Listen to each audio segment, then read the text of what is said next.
নমস্কার, আমি ডক্টর পার্থ বন্দ্যোপাধ্যায় বলছি বিপি পোদ্দার আই হসপিটাল থেকে। চোখ সম্বন্ধে কয়েকটা টিপস দেব আপনাদেরকে, অতি অবশ্য ফলো করবেন যাতে কোনো দুর্ঘটনা না ঘটে। ভেষজ রং হোক বা অন্য যে কোনো রং হোক, আর রঙের প্যাকেটের গায়ে যাই লেখা থাক, আপ্রাণ চেষ্টা করবেন সেই জিনিস যেন চোখের মধ্যে না ঢোকে। পয়েন্ট 1।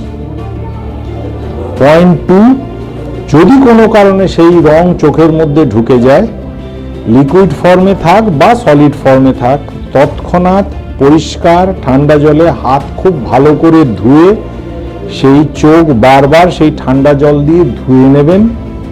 ধুয়ে নেবার পরে চোখে একটা যে কোনো ড্রপ, আর্টিফিশিয়াল টিয়ার্স গুছের ড্রপ একটা চোখে লাগাবেন। এবং যদি চোখ অত্যন্ত লাল হয়ে থাকে, কড়কড়ানি থেকে থাকে, মানে কড়কড়ানি যাচ্ছেই না 2-3 ঘন্টা বাদেও, তাহলে মনে করবেন যে চোখের ভিতরে রং থাকলেও থেকে যেতে পারে। সেটাকে অবজ্ঞা করবেন না।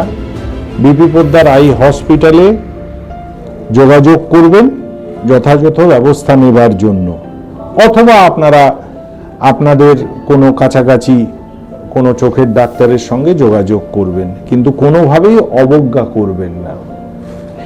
এর থেকে বাঁচবার সব থেকে প্রকৃষ্ট উপায়, এটা আমি মনে করি, সেটা হচ্ছে চোখে একটা বড় সাইজের গগলস পরে রং খেলবেন। যে গগলসটা চোখের থেকেও বেশি বড় হবে, সেটা সবসময় চোখে দিয়ে তারপরে আপনারা রং খেলুন। তাতে আপনাদের চোখ যার পর নাই বেঁচে যাবে। আর যেটা অ্যাভয়েড করবেন, নানা রকমের নিকৃষ্ট শ্রেণীর তেল জাতীয় রং যেগুলো হয়, যেগুলো শুধু চোখ নয় চামড়ার জন্য ক্ষতিকারক, সেগুলো অবশ্যই না নিজেরা ব্যবহার করবেন, না কাউকে আপনাদের উপরে লাগাতে দেবেন।